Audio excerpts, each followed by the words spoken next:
The word craniosynostosis, which is an awful mouthful, simply means cranio, which refers to the skull, and synostosis is the fusion or premature fusion of separate bones of the skull. What's important to see here is that in the human skull, there are different joints between the skull bones.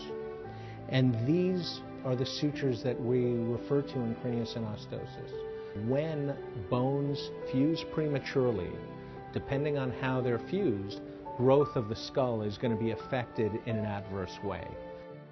So the most common kind of craniosynostosis is demonstrated in this baby's skull here. You can see that this sagittal suture down the middle has closed. You can no longer see this suture itself at all, and I think you can appreciate that there's even a ridge there. Although it may not be fatal in and of itself, this kind of disorder can go on to have many effects during that baby's life and can actually affect what that baby grows up to do, what kind of sports that baby may or may not participate in. So this is very important. The other very important thing to worry about with craniosynostosis, increased intracranial pressure. The brain, as it grows, cannot push the sides of the skull out to the left and the right, and in order to compensate, in order for the brain to still get room, it'll push out the back, and you'll see that this skull actually becomes longer. And what this is essentially the bones of the skull are unable to grow, unable to allow the growth of the brain to be accommodated. The best way to approach a baby with craniosynostosis really begins with an early suspicion. So when there is some asymmetry of the skull or what might appear to be an abnormal head shape, we prefer to see these babies as early as possible. And frequently this is within the first several weeks of life.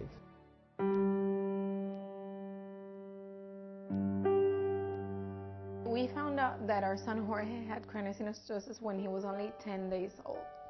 We didn't know anything about craniosynostosis. We never heard the word. The first impressions, when they talk about craniosynostosis, he tried to explain it, tried to put it into words, the doctor did. He was tough times.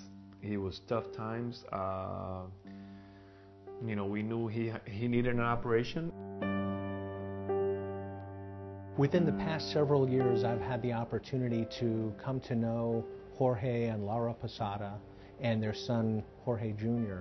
Teaming up with the Jorge Posada Foundation, we have found here at the Children's Hospital at Montefiore that we have been able to reach out more effectively and educate more of the public and more physicians than we would have without the foundation. So this is a tremendous help to our bottom mission. I think that Jorge Jr. is a great example of what these children go through. He's certainly gone through a difficult experience during his early years and early months, and his parents have spoken about their experience at length in the public. And yet when you look at Jorge Luis Jr. now and see him running around and playing baseball, I think that gives everyone hope. She's behind the tree. Where is she?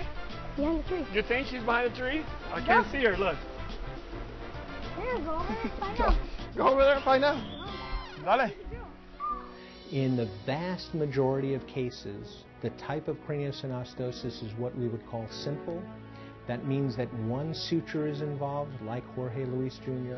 There is not a genetic component to this, and we expect the vast majority of these babies to have a single operation early in their childhood, generally before the first birthday, be corrected, not need any more surgery, and simply live the lives of every other baby in the neighborhood. When a parent is suspicious that there's a growth problem with the head of a baby, any sort of asymmetry, or they're suspicious about craniosynostosis, I would encourage them to bring this up with their pediatrician as early as possible, discuss it with the pediatrician, and find from the pediatrician resources in their community, whether that be a pediatric neurosurgeon, a pediatric plastic surgeon, a craniofacial surgery team at the closest children's hospital, but it's important to start that dialogue as early as possible. I think that in addition to making better diagnoses, the hope is that in time we may be able to find a cure for craniosynostosis.